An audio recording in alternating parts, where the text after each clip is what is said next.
And then Shadow Demon coming out for Boom. That's nice. That's a combo breaker as well. So T1 obviously are going to want to do like some arena spear or just spear into like bushwhack, hoodwink ult type thing. You get the Shadow Demon into the mix and now you're like preventing that from happening. And then T1 get a combo breaker of their own. So both teams have that kind of ability to save someone who gets gone on. You get Disrupted Arrow, DK stun into Arrow, you have the Abaddon Shield. Which... Yay! Yep. I mean, whatever carry T1 go for is going to feel... You can't frontline as a carry if you don't have a save against heroes, against a draft like this. Because you're going to get stunned without being able to get your BKB off, and you're just going to die. Oh, terribly got banned. There's the TA. I mentioned this can be one of those heroes that can... Suddenly, Boom sees this and you have to kind of address it in some way. Like whether it's getting something to match the tempo, getting something to turtle with. Like the response from T1 was like they had the Deuce and they're like, oh, you know, we'll just turtle and beat you later on. But Deuce is banned. Jackie ever play PL? I've no idea, but this seems like a decent game.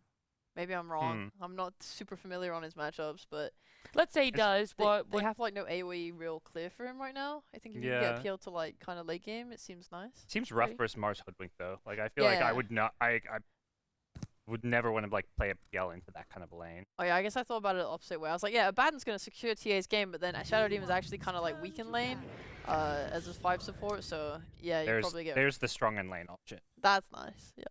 Similar idea with like the illusion carry against TA, because TA doesn't like playing into these illusion heroes. They break through refraction easily. She's naturally just gonna get overrun by melee illusions, and she's not happy. 10 seconds remaining. So it's off the back of them doing well with it last game. Yeah, I think the key thing. Confidence on it. Absolutely, the key thing last one is like you have a mid laner that also scales and kind of carries the game for you. Like I think Yopaj was kind of more the carry last game, whereas Jackie's just like tanky in the front lines, like this wall that you can't really get past. I think they're going to need that kind of hero again for Yopaj, and I'm just not quite sure what it is. And, you know, a lot of those, like, high damage mid laners are probably going to get banned here as well. Okay, guys, we always have Snapfire. Let's go! That's a trap. How did I know you were going to say that? Because it's the only thing I talk about when Boom are playing. Maybe that's it. I've just been conditioned. Yeah. Well, they have stuns this time. They have a stun on DK. They have a stun on Mirana. They have a disrupt catch on the Shadow Demon. They have a stun on CK. Like Abaddon's gonna clear one stun, but they have more. 10 seconds How do they remaining. carry the game though? CK's, I guess, I don't know. I just feel like there's a lot of pressure on your CK then. There is 100%. It's just like usually his style of play when he's on the hero is he likes to TP around. The last time they played it, he couldn't do that because they didn't have any control. But this time, he could easily TP to a safe lane and get like 3 kills on Mars when he's 6. And TA's not gonna want to counter gank because like that was an issue last time. When he played against the Lina, she was like rotating to different lanes and killing. But TA's not gonna do that. TA's just gonna farm her. Actually, she's probably safe lane, isn't she? There's too many things you can do with a TA. What a wonderful. Well, I was about to ask, at this point, you know, knowing that they've picked the CK, do you run the TA mid and then pick up a different carry for T1? Or do you kind of just realize that TA might have a bit of a struggle and then pick up a mid lane that's going to help set a tempo? Ooh. 10 seconds I think they're more likely to run it safe. And I think with a bad, like this, as a 5, like you just feel like having a range carry that just wants to farm. Like carries that just want to farm with a bad. You're not going for some kind of kill lane. I think TA just suits naturally there. So to me, getting some kind of playmaker in the mid lane is going to be the easiest way to round out their draft. Yeah, I would agree with that too. I want to see some like magic damage. Yeah. I mean, there's Storm Spirit still in the pool. I guess you're picking blind, not knowing your mid matchup, so that's always a bit tricky. But I don't think they banned most of the problems for him, right? They got rid of Quap and Puck and Ember. I mean, there's so many mids being banned right now. Like there's Storm and Void Spirit. Otherwise, there's Kunkka still in the pool. Maybe Kunkka's an option.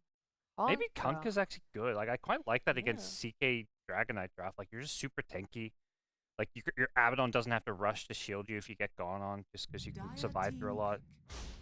Sand King got all the way to the end of the drop. Are they mid Sand King or mid Mars? They can choose, I suppose. I think it's probably better for Sand King to lane against. Actually, no. CK is a really strong laner. I wouldn't like Sand King can die a lot there, so it's probably better to just put him mid. I guess they can decide depending on what 10 seconds hero Boom pick remaining. now. They're like, whatever is better for the lanes. And what do you want 5 to see seconds Boom pick up? remaining. They got to decide fast. I don't know. Sanking mid is not like... That's true. Yopaj has played it before, so he's probably like quickly thinking like, what's the hero that can Yeah. maybe win that lane? But you're right, they don't have a lot of reserve Snapfire. time to think about this either. Snapfire. That would be the comfort. Snapfire. I think he's going to storm. Just give me Snapfire, please. Please, please, please, please, please. It's like right down to No, second. I don't deserve this. Something new. I don't deserve this. Is this FBZ's? Yeah, it is. Okay. The FBZ Timbersaw, the old Boom Mhm. classic for the boy. We saw him on it the other game, but like we said, he had no stuns, and now he does. Well, I want to bring in Mike and John to have a talk about if they expected the draft to go in this direction at all, John. It took a bit of a weird turn. You know, Yopaj is much more of a playmaking mid. The DK, not it. I was kind of agreeing with Gods and Sheep. He wants something more playmaking. We were expecting a Conka for Boom, actually, kind of tie into durability. But yeah, the Timbersaw makes sense. It's going to be hard to hold them down. There's lots of strength heroes to rip through. FBZ loves that hero, so I guess if they are going out with a bang, might as well make it with some comfort heroes here.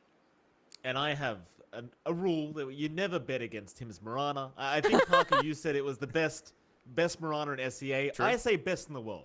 Best in the world easily. Tim's That's Mirana. implied when we say SEA, SEA Mike. But- Yeah. well, Yeah, that yeah. is very true. Sorry about that. Very true, Parker. I think Boom, you can't bet against this. Tim's Mirana, too good. I actually kind of almost for once want to side with Mike, if I do dare say that. I love You what remembered his Tim's- name this time?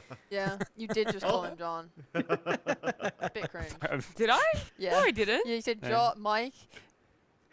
Sure. I don't remember, but I'll agree. Anyway, for you guys, team.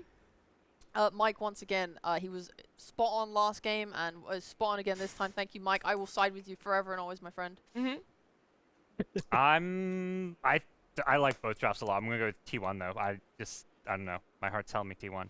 Sometimes you just gotta follow your heart, as we are gonna be following Mike and John into Game 3. Oh, thank you so much, Nat. And thank you, Sheep. I mean, finally we're on the same page now. Very happy to see Sheepstick and me. We're good friends now, Jonathan. The relationship with you and her is over. It's all about me and her now. And by the way, it is MLP Dota and John X Toolful, as I've been seeing in the chat. John, how you doing this evening? Doing great, you know, not quite as bombastic as Rafi Tulfo is, as he's known in this rodeo film, but we've had a bombastic set of games. In game number 3 between these two teams on a tightrope. It's been really tight between both sides, as we do have an instant pause, so you're going to be stuck with us a little bit longer, as it tends to be, you know, two Filipino, well, not two Filipino teams, but two teams based in the Philippines. Of course, this is going to be a constant issue, Mike. I thought you were about to say two Filipino casters. I was gonna get a little bit offended. Like, dude, come on now. I wouldn't go as far as calling yourself Filipino, John. Have you heard yourself speak Tagalog? I mean, for me, I could probably pass as a Filipino. I mean, you look at me, you think Filipino straight away, but well, John Xfire, I don't know, John. The way you speak your own language, it's unimpressive to say the least. That's fair, Mike. You know, it is a very strong accent on my end. I could try giving us a spiel if I would be allowed to give a bit of a spiel in Filipino. Would you like me to try? Hurry up, John. Magandang You know gabi sa you're inyo loud. lahat. May laro tayo dito sa Dota 2 ngayon. T1 up against Boom. Napakasaya, napaka lupet. I don't know anymore. I ran out of steam. I can't do it. Rolling thoughts in Filipino, it's just too much. I almost failed my Filipino class in high school, so, you know, it's a bit tight. You are actually seeing some tips. I know you guys can't see it, but Yopaj has finally tipped someone. He's tipped Gabby because Gabby tipped him. So he's willing to go for a neutral tip at the start of the game, as it's such a tight match, Mike. Like, it's such a tight match. I think all of us expected this to go all the way. I didn't expect the games to be so tight, though. Like, insanely tight. Both teams playing chess Dota, as the panel pointed out in the first game. This is going to be chess-like, and we are getting that kind of pacing here. Well, how great's it going to be as well, right? Like, if we've already got Fnatic that's basically qualified to the major, which is fantastic. And then you get T1 and Boom. If they can make their way through the major as well, it feels like we've just got such a strong trio of teams going into the Stockholm major, and well, that could have made me more excited. Obviously, it is yet to be seen who's going to make it. You still have teams like Polaris and even SMG in the running for that last major slot. Very exciting times for SEA, to say the least, Jonathan. Oh, definitely so. And what is exciting as well is that we're seeing the Carl Sand King mid. You know, we were talking about Yopaj flexing that here before. He used to run it a lot on Neon. He's going to be playing against it on Carl. And this is a matchup that Yopaj should understand. I'm keen to see what happens with DK versus Sand King. Big wraparound, Jonathan. Ward being placed. They've got the vision. Zephyr, I wouldn't talk that early, sir. TI is not guaranteed yet. Zephyr, he's going to get caught out. There's your TI Zephyr. Right into the arrow. Cuckoo's going to try and protect them on the Aphotic Shield. They've saved the day. Zephyr's still alive. Yopaj is the one in trouble. He'll back off, but it's a 5v5 engagement. SEA Starless Cuckoo now. He's the one in dangerous. He's going to drop. They take down the Master. Oh, that's exactly the kind of opening you expect from Game 3 of T1 versus Boom. Yeah, it's TI quality for sure, Mike. You're seeing FBZ Yo claim that kill for himself. You're seeing the aggression out from Boom. We were off to slower starts in the first game.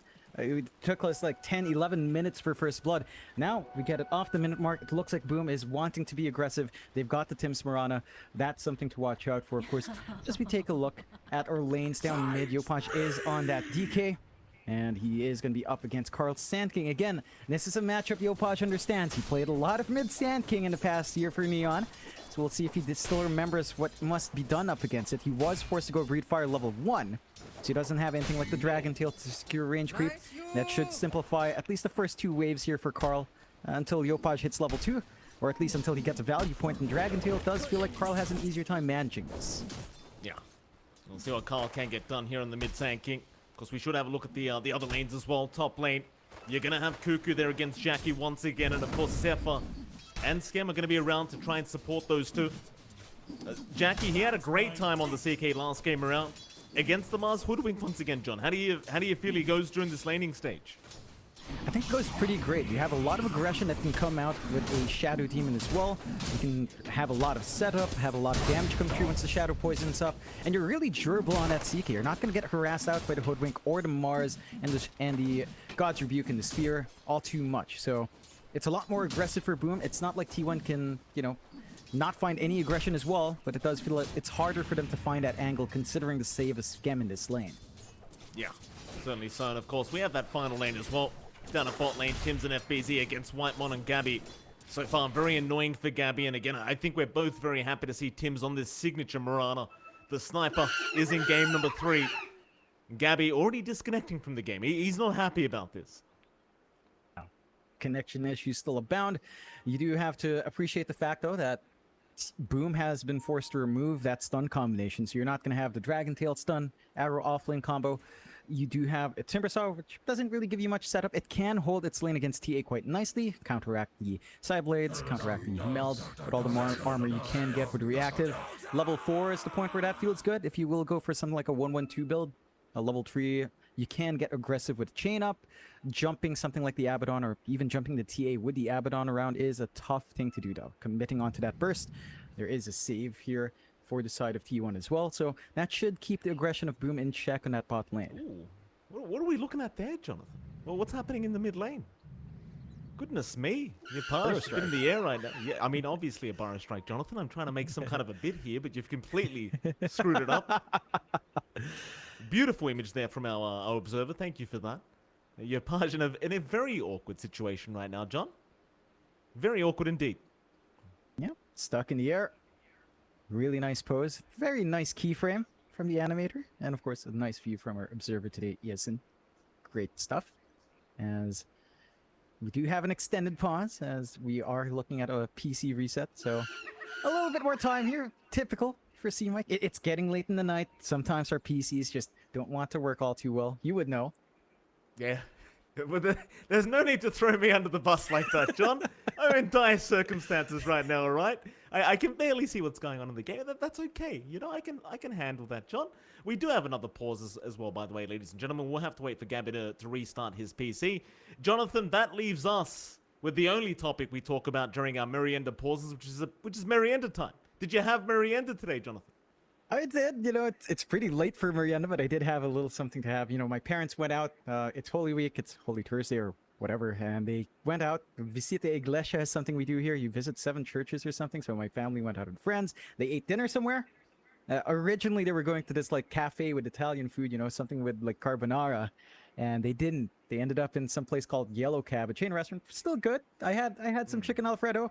I had a truffle, honey, cheese pizza slice. That was really nice. I'm nice and full to be ready for this match. How about you, Mike? Did you have anything good? No, I have not. The wife's still very upset about the fact that I still have the beard on right now, John. So she's not exactly out there cooking for me right now. She's not very satisfied, let me tell you, John. But I'm glad to hear you've been having some nice meals. I heard some truffle in there, which is something a little bit fancy, isn't it? A truffle. Never had that in my life, John. Not actual truffle. I think they just place some truffle oil on top. It's not like I'm getting the actual slice of truffle. That stuff's really expensive. Although my friends once had a cooking session nearby, like maybe like a couple of kilometers away in my friend's house. They cook actual truffle, and I couldn't go because I had some great Dota to cast. So I missed out. I'm willing to miss out on truffles for Dota. It is what it is. Yeah. No need to lie as well, Jonathan. We all know your friends don't actually exist, all right? No need to compensate, Jonathan. Oh, Mike, why you gotta Nobody do this brought to up me? friends. Well, nobody brought it up, John. You keep trying to tell us you have all these friends that you keep going out with. Just relax. We all know you're sitting at home, just on your bed, doing your thing. This top lane, we are going to see Cuckoo go down on the Mars. Zephyr unable to help. I apologize. That was a bit rude of me, John. Of course you have plenty of friends. I'm your friend.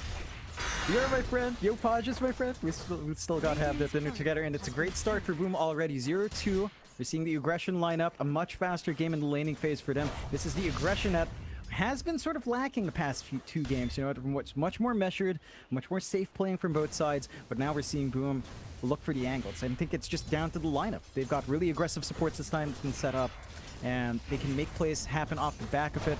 I think specifically right now for Tims, we've got to see him, contest the 4-minute rune, contest the 6-minute power rune, get that done. You have a Dragon Tail combo on the mid you can connect to. Gabby has to be careful about how close he gets. Level 1 Sideblades doesn't give him much range. You are still susceptible to all that right-click damage and just the pure damage coming out from that Whirling Death. Definitely not the easiest lane in the world for this TA, that's for sure.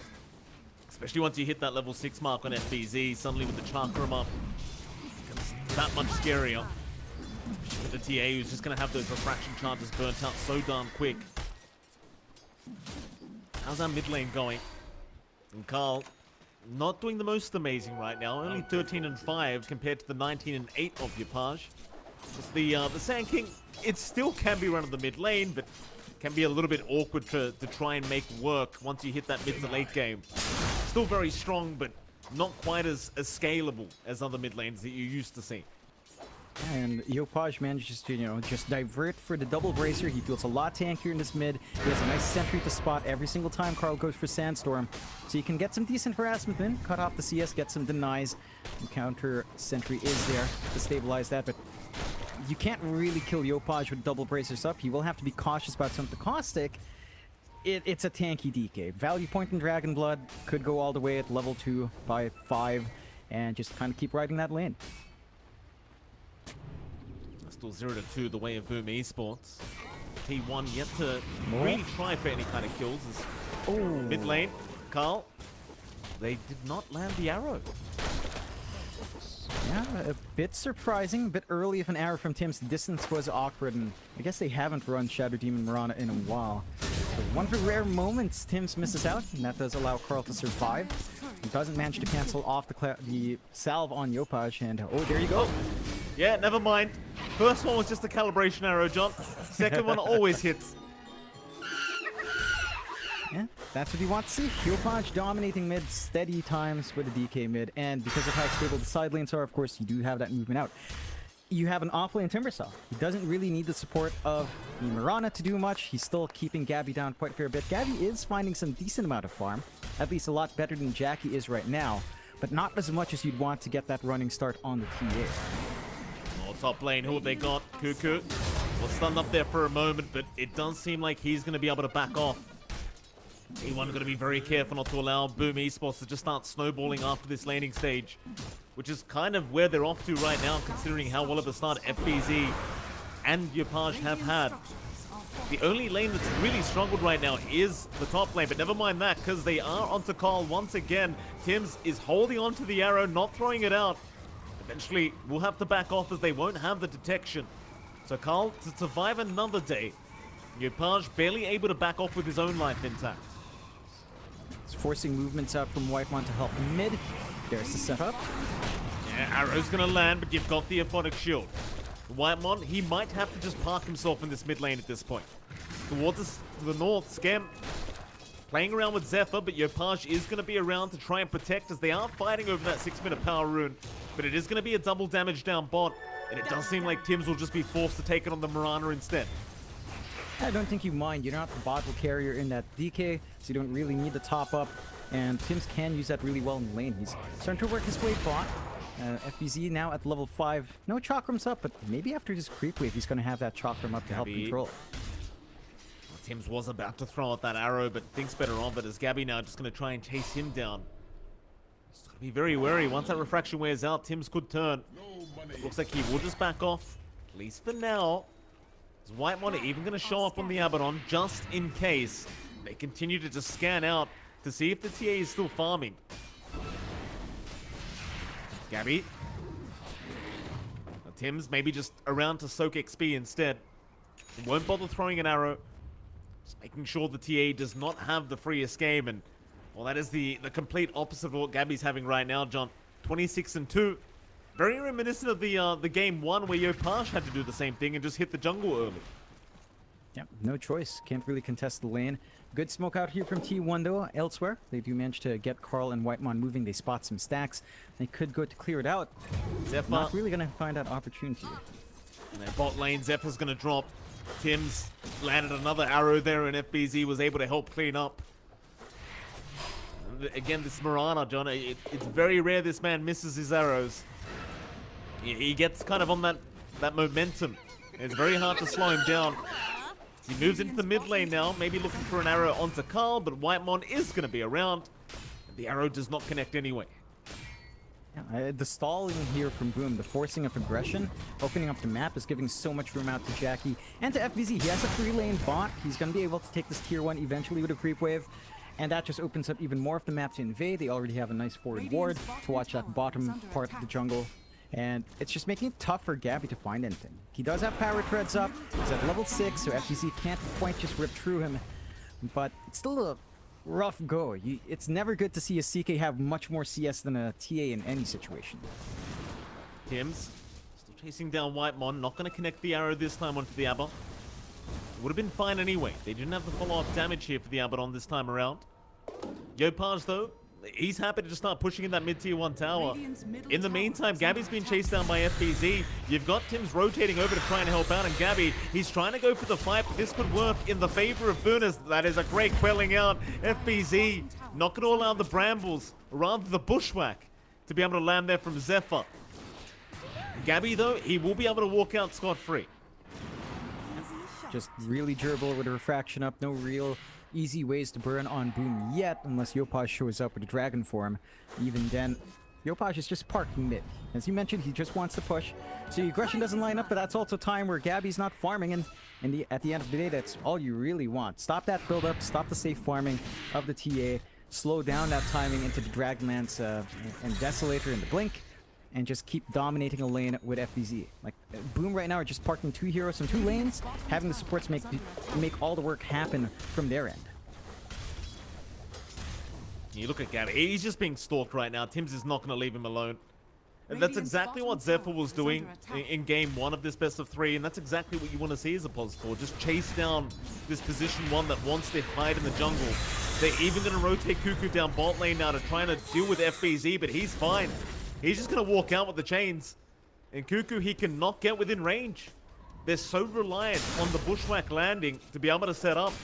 Unless Carl's around, but he's kind of occupied in the mid lane right now. Just focusing in on that farm, waiting for the blink timing on the SK.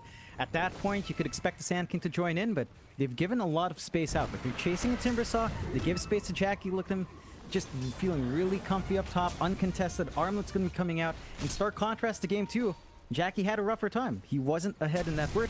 Now you have a CK that's going to meet that snowball timing at the 15-minute mark with the Armlet +1.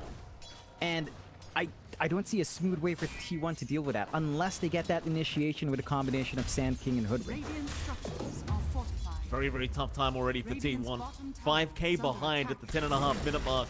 Seems like they are going to be very reliant on Carl here, John. That mid Sand King to get that blink up early, but in the meantime, Zephyr, he'll try for a sharpshooter. They'll have the disruptor to try and save, but they will make the sharpshooter connect in time. Miss Timms is still going to be able to survive and just walk away. They are unable to find a kill yet on T1. Still yet to pick their first one up. It's just been really smooth from Boom, forcing a lot of rotation shots, forcing movements across the map onto targets that aren't really easy to pin. Like they have high mobility with the Timbersaw and with Mirana. The stuns, as you mentioned, are just limited if you only have the Hoodwink making plays. And all of that happens to give Jackie space, to give Yopaj space to just constantly shove mid. Like they are finding Arrow. everything. Not going to land on Carl. The range creep was there to block.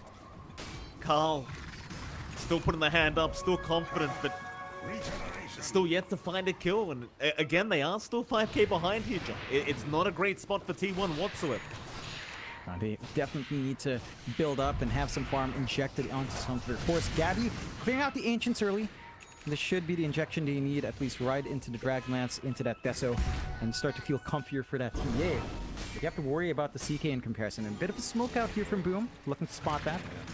They know exactly where Gabby is. So FBZ going to try and bully him out of this triangle, but Gabby, he's got the vision. In fact, they might try to force the fight, but the arrow landed on Carl, not allowing the epicenter to complete.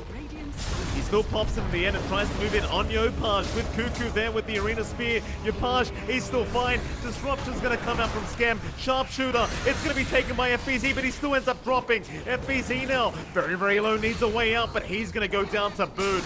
T1, what a great burrow strike from Carl. They'll have the follow-up and they'll just keep it going. This is exactly what T1 needed. They won't find Timms, but they got a 3-for-0 trade. That's something they really just desperately needed to get going here for the Radiant. Just a bit of a forced movement out from Boom. They've been playing really clean. They forced the issue going into the high ground. Their smoke breaks. They don't really have Yopaj around the area with his blink to instantly get the stun off, and they get cut off from there. So good counter from T1, good movement out, and they managed to get control, get some space out, get some much needed kills out for Gabby in particular, finding a couple of those. And they open up the map a little bit more. Boom not dissuaded though, still smoking up. Yopaj still has that blink to show off here. They go top lane, still chasing down Gabby on this TA, but he's going to back off at the right moment. Zephyr, always around to be able to break the smoke if necessary, though Yopaj is still rushing forward. They might have vision. But never mind, they'll have to go on the Hoodwink. Zephyr doing a very good job with that positioning to allow Gabby a way out of this. And Boom, they'll have to take the support Hoodwink instead. Not the biggest kill to find for that smoke. That is still kind of pressuring Gabby. They're not able to stack up as much. FBC does get tipped by Jackie as well for relieving that pressure. Spotting bot though. Yeah, on to Jackie. Jackie maybe a bit too early with the tip, but he's going to be all right. Moonlight Shadow. It's one of those things. John, calls don't buy detection. It's just not how Dota works.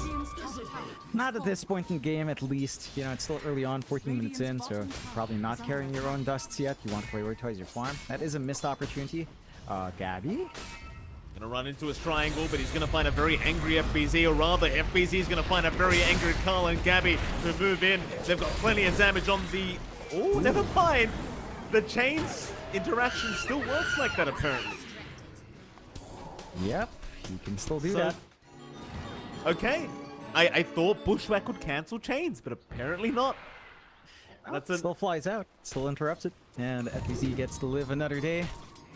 Good to see that that wasn't cleaned up in spring cleaning, you know. That interaction's still very fun for Timbersauce, and I'm sure FBZ appreciates that. So a lot of time wasted from Team 1 to kind of secure that area. They don't find a kill. Again, more space for Jackie to farm. Once this BKB is up in the CK, that's the point where Boom will play as 5. That's the likely moment where the CK will show up, use the Phantasm, melt through the TA, and I think T1 has to be ready for that timing. They will likely be close to the Desolator for Gabby at that point, so the output of the TA is high, but they won't have their own saves outside of just the Abaddon Shield to really keep that TA alive here. I think that's just the main problem though, right? Like, even if you can keep Gabby alive, his farm is just so far behind everyone else right now. It's just not what you need as a TA. You always want to be ahead at this stage of the game. Still working towards the Desolator, but that's going to leave him without the blink. There's just so many team fights that need to happen for T1 to be able to overtake the net worth. Now, I suppose Gabby can just keep avoiding those team fights and keep the farm going. TP's up top. Yopage will be there. They really want the Templar. But a very nice trap from Gabby. Realizing something was awry, will be able to back off in time and avoid the gank attempt from Boom Esports. Or have they? Skem? Not going to go for disruption. So both sides not knowing what's going on here as FBZ's going to show up now. He'll go for the fight attempt. It's Gabby. We chased down here by the Timber. But they will not be able to hold them down. They're dragging a lot of heroes in though. Looks like T1 wants to force them away from the area. No tower to take for Boom. They're not really achieving too much, but they're also kind of dragging T1 to their whims. They're dictating where the movement has to be. They're making these movements out for T1, and they're not finding much for their time. Do have to be a bit concerned. Gabby's farm has been catching up within 200 gold of FBZ, within 1,000 of Jackie. But you still have that clear advantage here for Boom. They still have a huge spike for themselves, and they will go for a smoke play again. Maybe they find something. Been a lot of smokes flying out from Boom so far. Every time just trying to find this TA. This time around they'll run directly towards Cuckoo, but again it seems like T1 have read the movement. They've been very good at realizing Boom are just all missing to back off and hold the aggression that Boom wants to have. And they do so. Another smoke wasted. Boom just not able to find anything out of these. Yeah, really great reads, T1. That discipline is showing through. The call-outs are being, followed, and the reads are great. Desolator up on TA. This could be the time for T1 now to go for their own smoke play, and they will. Grouping up as 3. TA not in that smoke, but can just easily join in if they find that opportunity. Yeah, it's 3v5 right now though, John. They're going to bring the other two straight away here for T1 as Jackie has been spotted, but FBZ will jump right in. Whitemon, he'll be the main priority target. He does not have borrowed time up yet, but maybe he could skill it up in the middle of this team fight. Is Carl still looking for that initiation with the epicenter? Never going to throw it out. Both sides respecting the potential of each other. So leave the team fight be for now as Zephyr will try and catch Tim's, but will miss out. There's your Moonlight Shadow now popped. Keep in mind they do have sentry wards around here for Boom, so they know exactly where they are. It's FBZ. Not going to get jumped yet. Carl still pump faking the epicenter. Boom just patiently waiting for the jump in. Carl still not going for it, but now maybe this time he will commit it to the Burrow Strike. They've got FBZ controlled up. They even found Deploy. Disruption. It'll buy a bit of time for the Dragon Knight, but they'll lose FBZ. In T1, it seems like the patience may end up paying off as they'll find 2 for nothing. And they found 2 cores on top of that, John. FBZ and Jackie both end up dropping. T1, they want more. Cuckoo will go for a bit of a chase. He might just find Skem here on the Shadow Demon. And that should be a third to come out as even the neutrals helping out by copying the arrow. Skem, he'll just be surrounded. The T1, they'll get exactly what they wanted. Great use of that TA Desolator. Ripping through Jackie. Doesn't have the highest armor just yet. Very susceptible to that. Taking away his EHP. Boom. Kind of forcing that fight a lot. There's some good vision out there from T1. They had a really good board and a couple of sentries, as you mentioned, and they just figured out that movement. They can't allow T1 to find that ideal location and find the way to position themselves for these fights, because they do have a lot of AoE control. Arena, Burrow Strike, even the Bushwhack are just massive in the middle of these engagements. And Boom don't quite have all their BKBs lined up. Only Jackie had his, Yopage still saving up for his own, and FBZ as well, still a mile off from his own BKB. So you're not quite ready to deal with all of that team fight. You have to be able to find a numbers advantage first, taking away one piece of control, and they just weren't able to. They jumped the hoodwink, didn't even have enough to get that. Certainly wasn't, John. Suddenly the net worth lead down to 4K. A lot better when you think about the fact that it is 20 minutes in now into the game and not 10. The T1 just keeping that composure.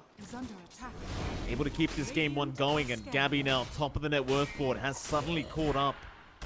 It's scarier times here for Boom Esports. It's T1 They'll have a BKB on the way soon for Gabby, and that might just be around the time where you want to start really moving in and getting aggressive as T1. Bottom lane, who have they got? FBC, or rather Yopaj, has been caught on the DK, and he's going to die. Carl once again with a great setup on the Sand King. And Boom Esports, they may not be able to find any form of a trade, as Carl is still walking away.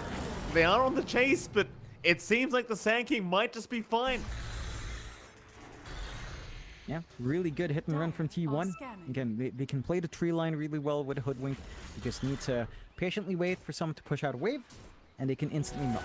And that stalling out Yopaj's BKB is something he really needs to stand in the middle of these fights. Without it, he's a sitting duck, and that forces Scam to kind of use that disruption and the defensive capability instead of on one of the bigger cores or one of the bigger damaging cores. He has to save Yopaj, and that makes the angles for Jackie a little bit tougher to find as well. So I think Boom's got to be a bit more patient to find their own BKB timings as well. They were trying to farm, just getting caught off guard in the wrong spot. Really good boards again from the side of T1, just spotting that lane, knowing where Boom's moving, starting to find that momentum in their own aggression. FBZ now, bottom lane. He's going to be surrounded by 5 heroes. They'll just easily make the jump in. FBZ will try to chain away. The sharpshooter will land, but that's about it. They don't have the follow-up with Cuckoo. Instead, it's going to be a 5-man smoke up from T1. Feeling very confident right now, but Boom, they will do the same. A 5-on-5 smoke situation. Arcane Rune and BKB now available on Yopaj. As they'll run through the Radiant Triangle, they'll try to find the advantageous position. But T1 are very patient here on the low ground, just waiting as they break the smoke on FBZ. But Whitemon getting jumped. In fact, never mind FBZ. He's gone too far. He's going to get blown up immediately. In the meantime, Whitemon, he'll have the borrowed time to survive as they even found Skem on the Shadow Demon. And T1, they can just keep it going. As Carl will kind of walk back the wrong way. Not going to be able to catch out Yopaj. But they do go for an immediate smoke up once again as 5. Into the Roshan pit, I guess. They did smoke into Phantasm Illusions. Tims? No, Tim still gets caught out.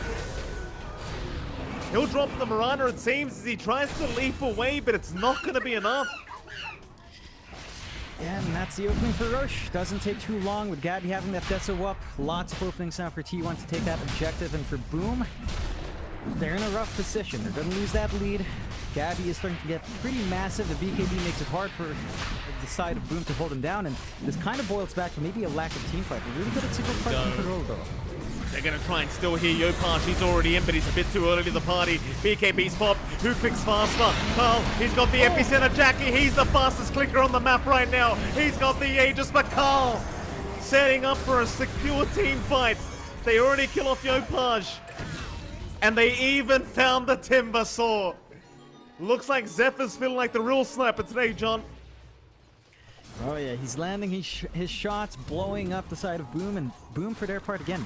When it comes to these bigger engagements, their team fight is just not particularly amazing. All of their controlled single target, they don't have anything AoE, wide-reaching, no circles here, Mike. Whereas T1 have the security of a burst strike, they've got the bushwhack, they've got the arena, they've got the spear to play with. For Boom, it just feels like everything they have is set up for an arrow. And that's only one hero you'll ever keep down, so Boom has to play this hit and run style where they find a hero first, try to take control, split up the team fight, and get their angle that way. T1 has not been allowing that. They've just been grouped up so well, they haven't been straggling around one by one, and the angles for Boom have just kind of disappeared. They had a really good lead, it's down to just 1k, T1's caught up, Gabby's in a clear net worth lead, Jackie still has a lot of room to grow. He's gonna need that AC if he wants to survive the hits from Gabby at this point though. Well, bottom lane, they have grouped up again. Jackie kind of... Oh, Jackie, he's alone. Oh, I thought he was baiting for a second, but that is not the case. Boom Esports were retreating. Arrow's going to fly through. Jackie, he's going to be forced to BKB up and just try to run. He'll go for the TP, but Gabby's got so much damage. Oh, it barely isn't enough. But they're going to lose the Aegis for free. Yeah, that's very worrying for Boom. T1 capitalizing on the mistakes. They're playing a lot cleaner this game. Again, they've had really good wards watching that bot lane. They have a good ward watching the tree line. They just managed to catch out Jackie, knowing that he's alone. and just take away that security. So risky spot for Boom to force the fights now. No secondary life to play with. Their lineup has just not been able to find anyone to burst down. Like, they've got to play with a Blink Dragon Tail arrow. They've got to play with a Disruption arrow. Because beyond that, they cannot hold multiple heroes. And if T1 just brings, you know, more than 2 heroes into a fight, it feels like T1 just has the upper hand every single time. They do. Gabby gonna move in for the bottom T2 tower now, but the glyph will be forced out. Immediate rotations here from T1 towards the top side to get prepared for the defense of their own T2 tower. Both teams trying to occupy each other's triangles. But it does seem like T1 are gonna heavily commit for the bottom T2. And why the hell not? You just feel so much stronger right now as T1. Especially with Gabby at the top of the net worth board. But they won't actually commit. They'll see the rotations from Boom. Moonlight Shadow was popped, but Boom, I don't think they'll actually run into anyone here. Gabby's already TP'd out. Whitemon does the exact same. You've got to give props to T1. They are very, very good at reading the movement of Boom Esports. They seem to just understand that aggression, and that could perhaps, you know, kind of tell us why the first 2 games were so slow. Boom realized that T1 understands what they want to do at every point, so they just slow down, keep farming. And in this case, because Boom is constantly forcing the aggression, they're missing out on farm. They're not building up as much as they'd want to on Jackie, on Yopaj. Their items have kind of stalled out at these BKBs. They need a lot more to flow in here. And T1's just working the map perfectly. They're lining up for a top tier 2 push. They would have the damage if Gabby shows up, but he's just playing the triangle instead, working towards the Daedalus. Damage out to Skyrock. Jumps in, Yopaj is there to set up. They found the hoodwink for now, but he'll try to abuse the sharpshooter. It just won't be enough. 1 down here for Boom. FBZ to claim that kill. Not the biggest in the world, but you do have 40 seconds with a 4v5 scenario. And that's an opening. If Boom can just somehow find another target that's just by itself and get another kill, and they can pile onto an objective, Dragon form in about 10 seconds for Yopaj to be back up. And if they take a tier 2, it opens up Roshan a lot more. Still kind of surprising that Boom holds on to their mid-tier 1 though. They've just prevented any moves there, so Roshan is still fairly secure for the side of Boom. It's still a really good objective for them to think about in the next 3 minutes and a half. And that's something T1 has to also respect. They are chasing here though. Okay, Carl, not going to be able to catch FBZ. We'll have to let him go and just take the bounty route instead. 12 to 6, very slight net worth lead here for T1, but it's still just anyone's game. Gabby still farming like a powerhouse though, going into that Daedalus, and he's going to have that one-shot potential very soon. Boom, unwilling to let that mid-tier 1 tower go for now. I'm just going to continue rotating more heroes down to defend this. They have got a smoke on Skem, but they aren't going to try popping it. And T1, they'll just retreat to the triangle. They're just happy to keep Gabby farming. I think once you've got the Daedalus up is when you really want to go, but never mind, they might go right now. Cuckoo, not going to be able to find the jump on Yopaj. We'll leave it at that for now. Seems like both teams are hunting for that straggler. Scabby back into the mid-tier 1. Does get it for free. Dire's middle tower has fallen. That opens up Roshan in a big way for T1. Allows them to really take over that top jungle. Cut off more farming spots for Boom. Boom for their part just avoiding that side of the river. Playing on the opposite side. Finding what farm they can. Still getting that build up on Jackie. Does have the plate mail and the hyperstun. Still lacking the big components left for the AC. So still not combat ready. Gabby still has tons of burst potential. As you mentioned, Daedalus about to come out for that TA. Still Moonlight Shadow out from Boom. Maybe find a defensive fight here. Tim's for an arrow angle. Boom still slowly making their way over, but there's going to be a counter smoke now from T1. Question is, do they want to force the fight, or is this a smoke to retreat? Lines are drawn out. They want to go through the mid lane and wrap around the long way. No, even Carl trying to bait in the mid lane, as now they have successfully done so. FBZ, he's going to get caught immediately. He'll try to survive with the BKB out, and he may have just done so. T1, they'll keep going. Skem, he's the first to go down. As Boom, they will just try to retreat without these BKBs being up and available now. Even with Skem buying back, it doesn't seem like they feel safe going into this fight. As T1, they still at least have their BKB on Gabby ready to go. That'll be enough. But Boom, they smoke up. They're going to try and force something. It's an opening, no arena, no epicenter for at least a minute, so there's an opportunity here to go for a play. A bit awkward in that last engagement. Jackie popped his BKB all the way from the back without really being threatened by anything. They do see Carl alone here. Yeah, but they do. That'll be a great kill, but no, a quick blink from Carl. And he's fine. They can't catch him, and Carl will give the tip over straight away. That's quick. Oh yeah. Very quick reflexes out, breaking that smoke and kind of wasting Boom's time. So the buyback still not paying off for Scam. That's time where they're not farming as well. And look at T1 immediately regrouping, looking for a good angle to force a fight themselves if they wanted to. Will opt to retreat instead, but still holding that high ground with Gabby here. He's got that Daedalus, John. He's just hoping someone walks past. A support preferably, but he'll try on Def BZ. Arrow gonna land on Whitemon. That might be the opening they're looking for, but Cuckoo, he's gonna BKB up and just back off. Because instead, they'll go after the Abaddon. And it's something. Not the greatest kill in the world, but it is certainly a start here for Boom. It's one kill. They commit a lot to get that kill done. Dragon form on Yopaj, only half duration left. They do have their BKBs ready to go for a follow-up fight. Without that save, T1 might be in a bit more of an awkward spot. Roshan about 1 second. And they go, Cuckoo. He got spotted out on the Mars. That'll force the buyback from Whitemon, but look at them die with so much damage being pumped out. Oh, they just melt. Whitemon, he bought back for this. Roshan's up as well to make matters worse for T1. It seems like this Rosh is destined to go the way of Boom. Yeah, without the arena and no buyback on Carl, taking that Rosh is going to be a tall order for the side of T1. They could still try to run up with Gabby, but considering the risk, he will just go back to farming. So, second Rosh going the way of Boom. They have the AC up on Jack. He's going to be much more comfy fighting that TA. Secondary life to come out. Free ad shard as well. Could be big to give onto Jackie, but also decent on FBC depending on what they want. We'll see. They end up giving it to Jackie. Of course, free Phantasm Illusion on the Bolt. That's always nice. T1. And that is the risk you run if you do clump up too hard. You are two big strength heroes up against a Timbersaw. You do still melt really fast to that output. Lots of magic damage coming through when BKBs don't fly out.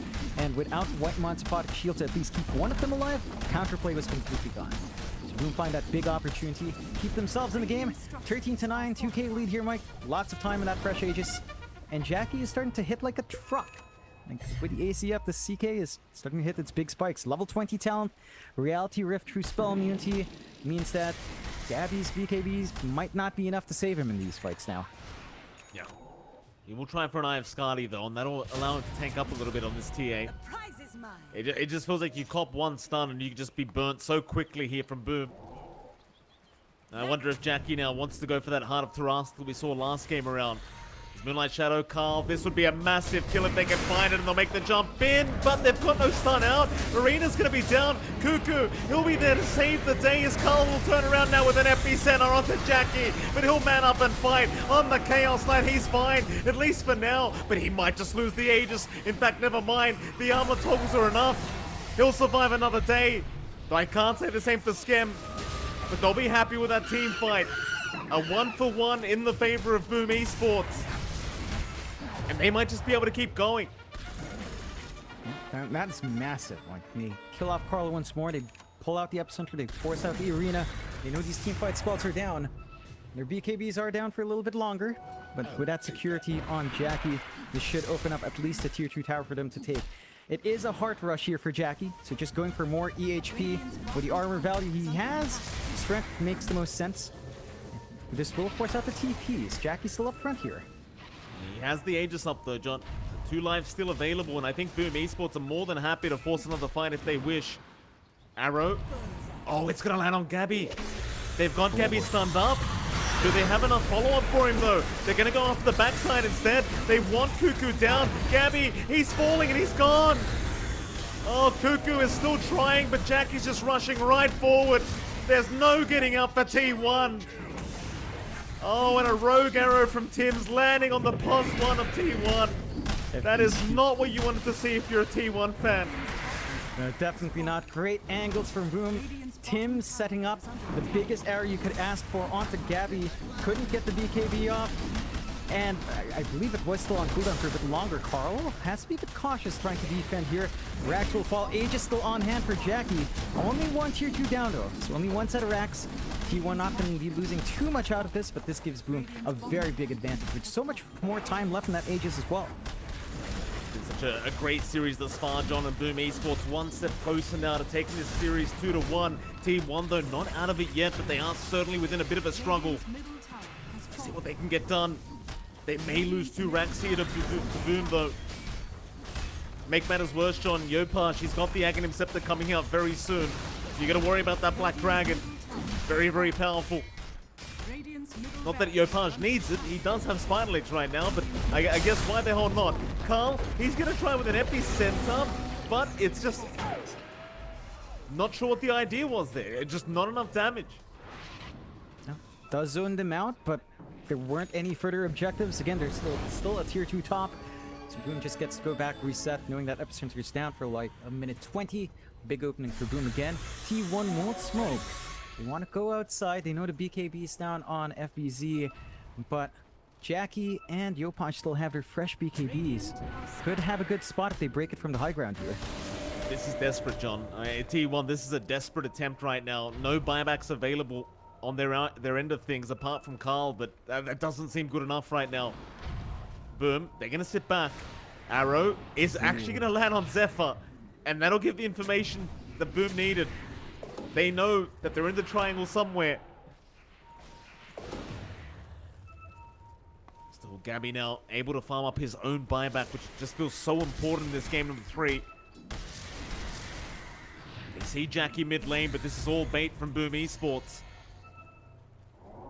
Keep in mind, Jackie still has 10 seconds on that Aegis. They're going to Moonlight Shadow up. Wrap around the Radiant Triangle here for Boom. Try to get that high ground advantage. In fact, even the heart now up on Jackie. He's going to be sitting there with just about 4k HP once the armlet is up. Very scary times. It's way too much EHP. They have their best burst for that is Gabby, and his Minor's armor isn't enough to put a dent in how much each point of strength gives to Jackie.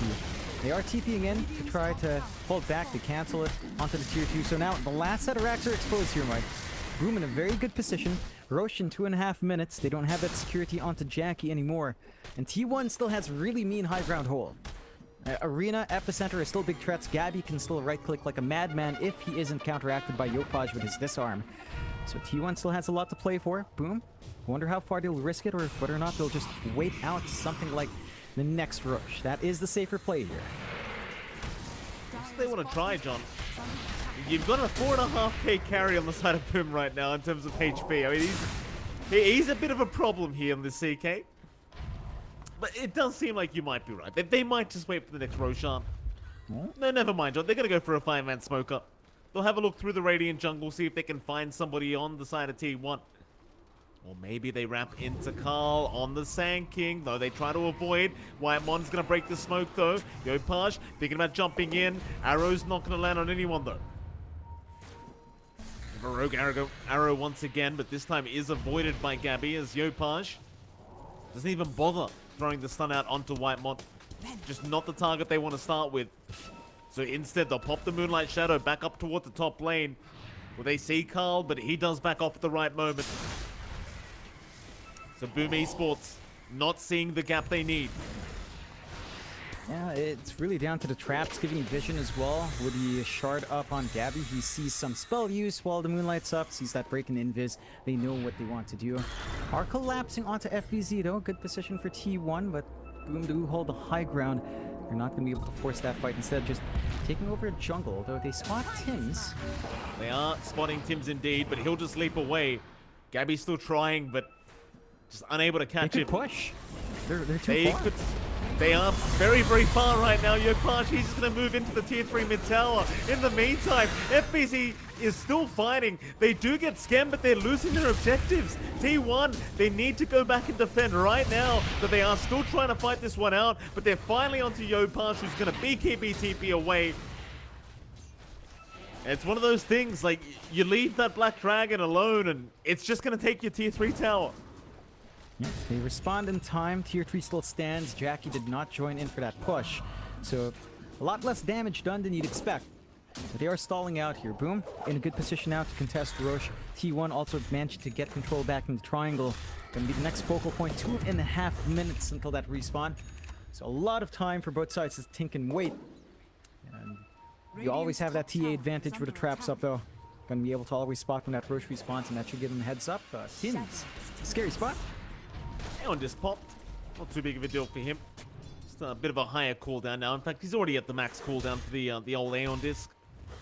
Still think that item should just be deleted from Dota 2, quite frankly, John, but, you know, it is what it is. They are going to be a 5-man smoke here from T1. FBZ's the frontliner, though, which makes it very challenging to try and start this fight. It's T1 going to wrap around through the dire triangle now, trying to avoid the timber.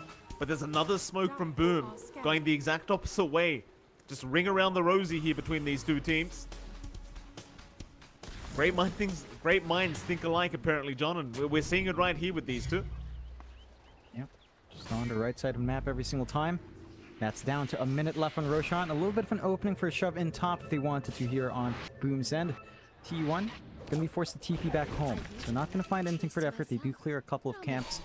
They see Zephyr, pings her out, but he is still really far away. FBZ could try, but he doesn't have anything to stop TP. Yeah, but he has found out Zephyr. Won't be able to kill him though. Like you mentioned, no TP cancellation available here for FBZ. They are still protecting the Roshan pit though, right? And Roshan's up in 45, and that seems to be all that Boom care about. Just waiting for the next Roche to be available. In fact, never mind. Carl almost caught out. They're still trying to move in. They do land a nice stun onto Cuckoo's Mars. Look at that, the illusion jump. Just so much damage. Oh yeah, you gotta love that Phantasm Illusion. 100% damage with CK just coming out there. A bit of movement out from T1, but the Moonlight's out from Boom as well, so... starting to get tense over that Roshan respawn here, Mike. Arrow. Not gonna land. T1 will spot up the Roshan first with the trap. Boom still hanging around again, not willing to give this away to T1. BZ, who'll make his walk in. See, he's gonna try just taking Roshan out by himself apparently. Just dealing with those TA wards, not allowing them to stick around and give that free vision.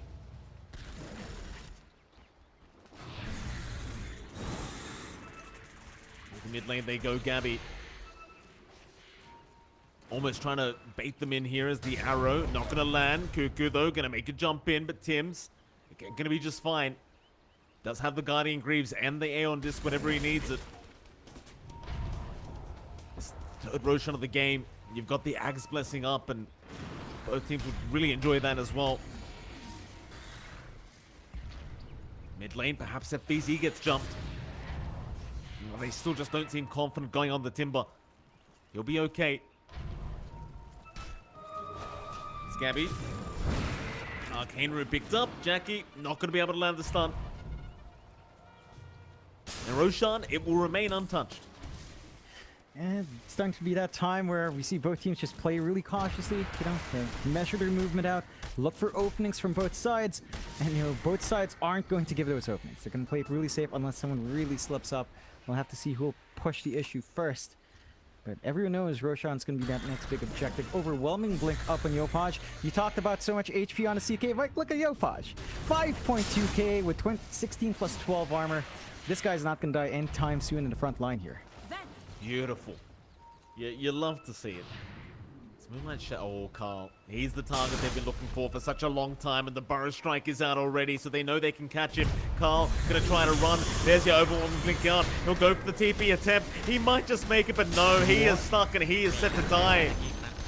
Did he cancel his own TP? He had BKB up, Dragon Tail couldn't connect, and I don't think Reality Rift interrupts. They couldn't get Chaos Ball to spell immunity. When they go, they want more. They're gonna find Cuckoo here on the Mars. That'll be 2 down. At least both have buyback here for T1, but they may be forced to commit it very soon. As Roshan once again is available. Boom Esports, they'll rush for the Roshan pit. Not going to take too long with the output of Jackie. Buybacks have to come out from T1 if they want to contest. They cannot force this with just Gabby as their only core. And it looks like they won't. They surrender Roshan. Who do you give the Ags to? I want to see the Jack Boys Ags. CK Ags, double Dragon Form, a hell lot of illusions that you can't clear out. Count me in for that one. Oh, Ags up. Jackie, not going to take it. He'll leave it for Japoy, but he's already got an Ags Blessing. FBZ? They'll give it to FBZ. Does he want it? Double Chakram seems nice. All right. Yeah, go for it. Easier time to burn through the TA when BKB isn't up. So even more control, even more output in the middle of these fights. And more AoE damage coming through here for Boom. So we're not getting the CK Ags. Mildly disappointed, but it does make sense giving it to the Tim. They've got a massive wave up top now, Mike. Going for that last set of racks in tier 3 here. There you go. Again, very difficult to try and defend this against that Ancient Black Dragon here from Japoy. Jackie hitting like an absolute truck as well. So much HP to try and go through here for Gabby. As he's going to actually jump in. What? Gabby, I'm not sure about that, Gabby. He's going to have to back off at a great arena. Cuckoo, he may have saved the day, but at least find the Aegis of the CK first. The Opage gonna keep going. On to the TA they go. Gabby in big trouble and he's gone. He'll buy back immediately, but they've got to keep the fight going here. T1 cannot back off. Their racks are just going down here to Jackie, who's just focusing on objectives as they might find Cuckoo. He does not survive through it. He'll buy back as well, but they're against Megas now. Can they keep this team fight going? A nice pushback from Zephyr. They'll jump in again. Yopaj, he's just so tanky. He's taken no damage here as they're throwing everything but the kitchen sink with this Dragon Knight. He will not die. There's another arrow out onto Carl, who's going to try to run, but it won't matter. They're against Megas. Boom Esports, they know this. They want to go right after the jugular. Into the tier 4 towers they go. Voice lines are coming out. Burrow Strike epicenter there from Carl, or rather than just the Burrow Strike. They'll find FBZ, but can you keep Gabby alive? It does seem like they can. The Schem will purge him up. Carl and Gabby still trying to defend this Ancient. Yopaj gonna jump in, but they've caught out this Chaos Knight Jackie. He needs some help right here, right now. Still trying to run, but he can't survive through it. The T1, they'll hold on to this Ancient for now. Even against Megas, they are not giving up. You can't afford to give up. A guaranteed major invite on the line. You want to find that win. Boom. Looking in good form to close out this game. The Mega Creeps for T1 to deal with. They can handle it to an extent with the Sand King and the Mars, and of course the TA does fine with these waves. But you have to worry about that. Like, it's taking them so long to kill off Jackie. It's taking them so long to kill off Yopaj. The EHP is just too high. These are high armor, high HP strength heroes with a lot of HP just coming in from levels, coming in from their items. And all your real damage at this point is Gabby. You know, it's not like you itemize for right click here for Fuku. You don't tend to do that in the Morris nowadays. The magic damage output just doesn't keep up with that same scaling. So they've got to find a way to isolate the heroes of Boom, but Boom's also just playing really clumped up now. The only hero to really step out is FBZ, and to an extent Tim's. But these aren't heroes you really want to pin down. They're not the highest priority. And for Boom, well, you're going to have more HP on Jackie when he respawns, Mike. If he buys out that overwhelming blink, he's going to hit the same strength quota as Chapoy does. It's great to see. And T1 backs against the wall, still pushing the bot lane though. Still showing signs of life here, John. You can always go into that the Aghanim Scepter for the TA if you want, so Gabby can just kind of roam across the map whenever he wants. But top lane, Carl has been spotted. Yopaj has the ward down for the vision into the Dragon Tail and the arrow. Carl's gone. Tips out from Schem. Tips out from Yopaj. Everyone's tipping Carl now. But he does have buyback. He's not out of this game yet. Not quite. You do have that overwhelming blink now on Jackie. Turn on the armor. 5.3k HP with 34 armor. Ain't that sweet? 38 armor. I mean, Yopaj's almost got 6k here, John, without an armlet. You know, I kind of want Japoy to buy a heart now, just for the hell of it. He could try to toss the boots, I suppose. Could be one route to go. Or you don't get the Ag's Blessing, and then just the go-ahead part up. Not sure if he has time to farm that up though, Mike. No buyback load for him as well, but they are going for the all-in now. And they go. Again, tier 4 towers are still standing. Megas are incoming. It's just such a hard defense for T1. They've got to commit that buyback on Carl. Gabby. We find Cuckoo. He's going to make the jump in, and Carl, he will commit the buyback. And we go for the fight. Cuckoo still falling low. He'll try into the Dragon Knight. Yopaj, he'll take no damage once again. They've got to look for the backside. Carl, he'll pop the epicenter. He might at least find Skem on the Shadow Demon. That'll be one, but it's a 4v4 scenario as Skem. He'll commit the buyback. Yopaj, he's still frontlining for his team, just not dying. They move in again onto the tier 4 tower. That'll be one gone. Carl, I'm not sure why you're trying to deny these tier 4 towers off right now. It's not the time, sir. The second tier 4 under siege, but it's a very slow process. His arrow does land onto Whitemore with no borrowed time. He's just gone. He'll commit the buyback too. But that second tier 4 tower, it's not gonna last. Not very long anyway. Problem is the Dragon form is down. They'll make the jump in on Jackie. They'll try to go after the Chaos Knight. FBZ though is there to defend as they kill off Zephyr. He'll commit the buyback of the Hoodwink, but they are running very low on lives now on T1 as they jump in again. Boom Esports, who are we targeting? The Ancient's going down anyway. The Creeps are getting the job done. Bushwhack is there though, holding 2 down. They're still trying, but Jackie, he's onto the Ancient. He's done with this game. And Boom Esports get a 2-1 victory over T1. And I'll tell you what, John, that second major slot, it is still completely open for any team. It is such a tight race for the majors here in Southeast Asia. Such a great series coming out from Boom and T1. You can see how relieved Boom is. They don't have too much leeway here, Mike. They forfeited the game versus NGX. They have to find that win. They can't afford to drop if they want to be number 1. And they managed to take it out. Such a tight series. T1 play amazingly well. But Boom come out here, they play much more aggressive in game 3. Really great uses of the disarms coming out, especially from Yopaj. He just constantly kept Gabby off in those last few fights, even in some earlier fights. You know, Gabby would show up, get disarmed, he can't do anything. He just stands there, can't contribute, and that leaves a window where you can take care of Carl, take care of Cuckoo, take out the team fight. And we did see Boom struggle a bit. You know, they lacked some team fight there early on, but they just itemize, they get tankier, ride through that wave, and just start forcing the aggression with these ultra tanky, high armor heroes that just scale really well into late game. It was a fantastic series here, John, between Boom and T1. And, you know, if it was up to us, both teams would make it to the major, and they are still in the running to do so. But with that, we are going to head off to a short break. We'll be back with our lovely panel, and I look forward to seeing who we interview here for for this best of 3. We'll see you then. It seems that Boom is gonna be the team taking this series against T1, and I mean, a lot of people predicted it, but it was a game a lot closer than I feel it needed to be. Boom were looking really strong in that early game, and then there were just some questionable plays, I want to say. Some great plays by T1. Yeah.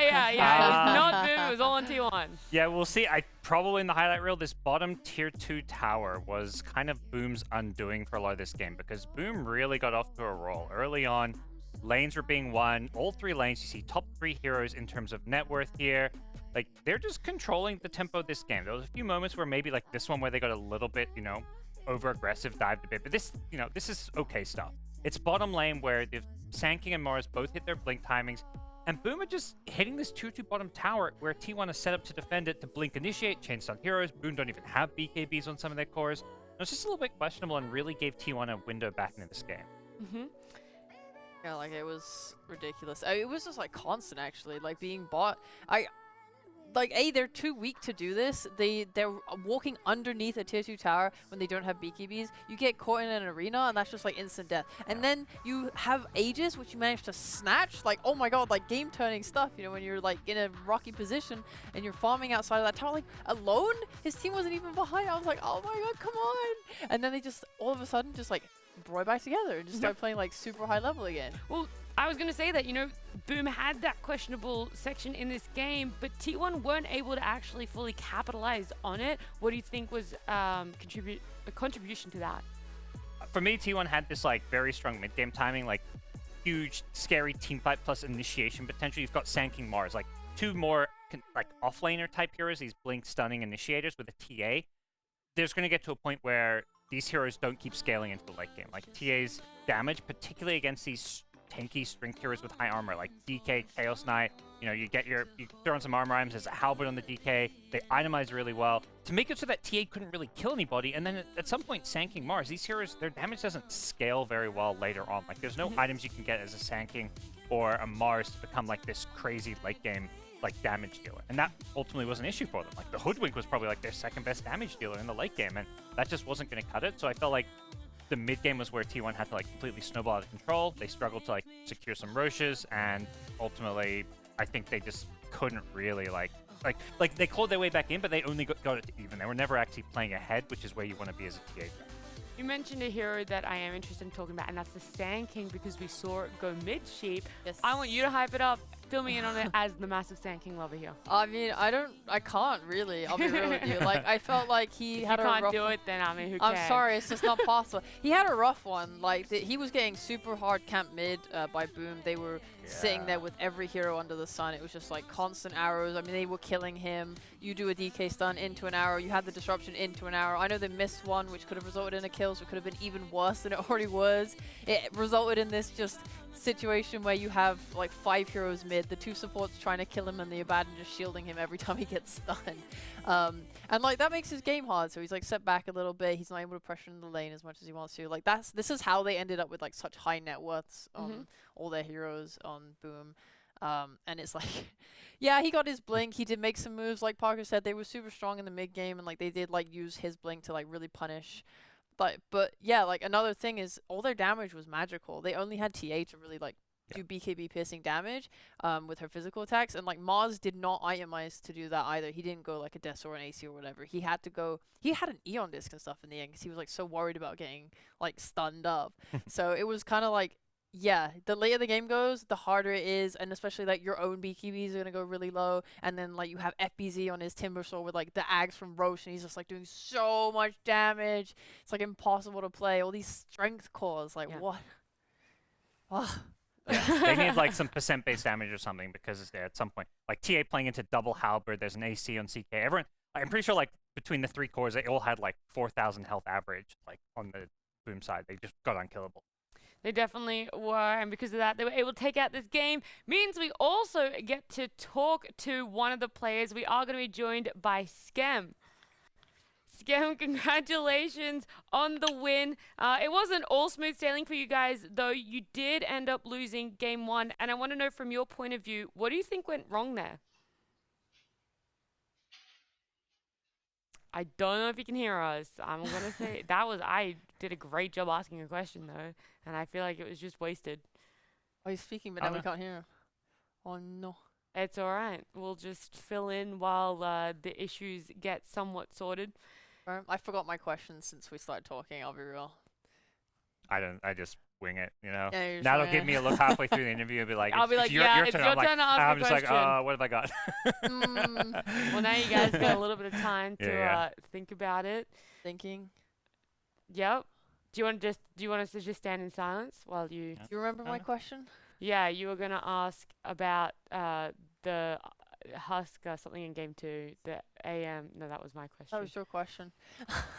Anyway, it is what it is. We'll get to the interview. You'll have time. I got all my questions that I can ask. But for T1, what are some takeaways? You know, now that they're not secured going in the major after losing the series, what do you want to see some takeaways before they do head into their final series? Stay strong. You know, they got it. The mental. It's all about the mental. Nothing about the gameplay. Yeah. Oh, I remember my question now. Thanks. You're welcome.